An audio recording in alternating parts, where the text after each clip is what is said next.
हरे कृष्णा, राधे राधे। हम श्री कृष्ण चरितामृत श्रवण कर रहे हैं। आज का प्रसंग है प्रेम विमर्श, रास पंचाध्याय। आनंद आनंद छा गया, श्री कृष्ण चंद्र जो उदित हो गए थे। हे श्री राधे जू, श्याम सुंदर को पुलिन में ले चलो। ललिता सखी ने श्री राधा जी के कान में कहा। क्यों? ललिता ने पूछा। श्री किशोरी जी ने, पुलिन में छुपने की जगह नहीं है, वे वहां हमसे छुप नहीं पाएंगे। स्मित हास्य श्रीजी के मुखमंडल में फैल गया था। सखी ललिता की बातें सुनकर तुरंत श्रीजी ने श्याम सुंदर का हाथ पकड़ा और लेकर चली यमुना पुलिन में। सारी सखियां साथ साथ में हैं, चारों ओर प्रशस्त पुलिन है। सब गोपियों ने बारी बारी से अपनी अपनी चूनर उतारी और मध्य में बिछा दिया। श्री राधा रानी ने स्वयं ही वनमाली को उस स्थान में बैठाया था। एक गोपी श्याम सुंदर की निकल बैठ गई, दूसरी भी वहीं पास में। तीसरी गोपी तो श्याम के चरणों को अपनी छाती से लगाने लगी। चौथी गोपी केले के पत्ते से बयार करने लगी। पांचवी गोपी बस जड़तव होकर श्याम को निहार रही है। इस तरह यह समस्त गोपियां चारों ओर है, पर श्री जी कुछ कोप में है। इन्हें अब रोष आ रहा है श्याम सुंदर के ऊपर। प्रेम रोष जागा था यह श्री राधा के हृदय में। हे भवन सुंदर, एक बात तो समझा दो, अगर समझा सको तो। श्री राधा रानी ने पूछा। हाँ हाँ, पूछो प्यारी, क्या पूछना है? श्याम सुंदर बोले। कोई प्रेम करने पर प्रेम करता है, कोई प्रेम ना करने वाले से भी प्रेम करता है, पर कोई तो प्रेम करने वाले को कष्ट भी देता है। हे मधुसूदन, इनमें श्रेष्ठ प्रेम किसका है? श्री राधा रानी ने पूछा। मंद मुस्काए श्याम सुंदर फिर बोले। जो प्रेम करने पर प्रेम करते हैं वे तो स्वार्थ है, उसमें प्रेम है ही नहीं राधे। और अगर प्रेम दिखाई भी देता तो मात्र प्रेम का व्यापार है, वहाँ प्रेम नहीं। श्री जी अब मुस्कुराई, क्योंकि श्री जी ने सोचा नहीं था कि मेरे प्रियतम इतने गंभीर होकर बोलेंगे।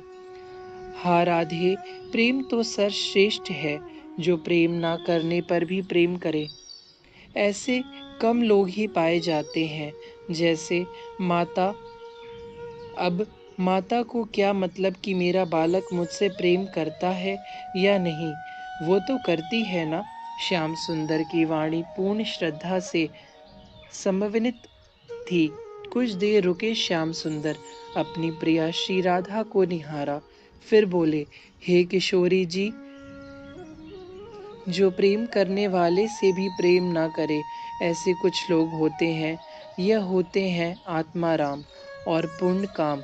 यह दोनों अत्यंत वंदनीय हैं, क्योंकि इन्हें सर्वत्र अपनी आत्मा के ही दर्शन होते हैं।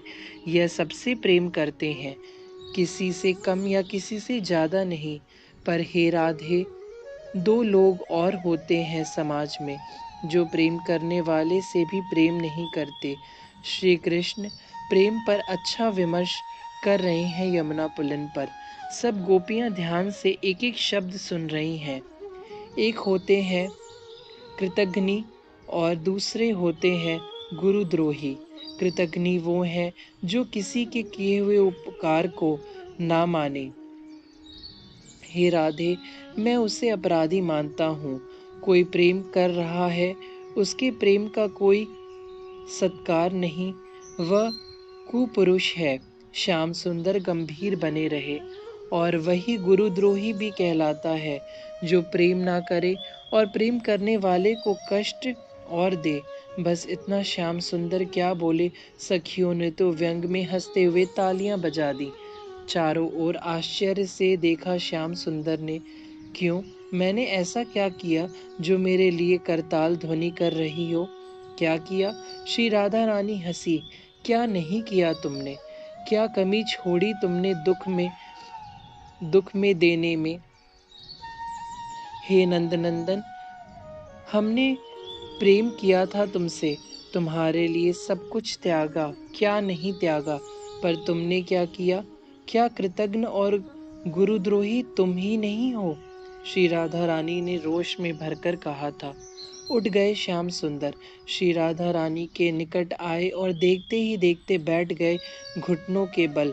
अपने दोनों हाथों को जोड़ लिया। पीताम्बरी श्री राधा रानी के चरणों में गिर गई थी। हे मेरी राधे और हे मेरी प्यारी गोपियों, तुम्हारे प्रेम का वर्णन मैं स्वयं भी नहीं कर सकता। सच है यह परिवार, संसार के बंधन को बड़े बड़े योगी लोग भी नहीं तोड़ पाते, पर तुम लोग तो सरलता से ही तोड़ दिया। मैं जानता हूँ यह श्याम सुंदर तुम सबका अपराधी है, पर हे मेरी गोपियों, मैं तुम्हारे प्रेम को घटाना नहीं चाहता था। मैं तो दिनों दिन यह प्रेम तुम्हारा बढ़ता ही रहे, ऐसा सोचकर यहीं छुप गया था। कहीं गया नहीं था, कहीं से मैं आया नहीं हूँ। मैं यहीं तुम्हारे लोगों के बीच छुपकर तुम्ही लोगों को देख रहा था, ताकि मैं तुम्हारे इस दिव्य प्रेम को और बढ़ता देखूं।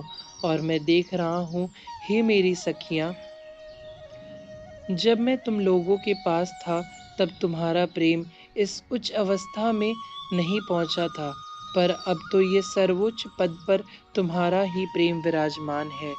विरह से प्रेम बढ़ता है, यह नियम है प्रेम का मेरी ब्रजंगनाओं। यह कहते हुए श्री राधा रानी के चरणों में अपना मुकुट झुका दिया श्याम सुंदर ने।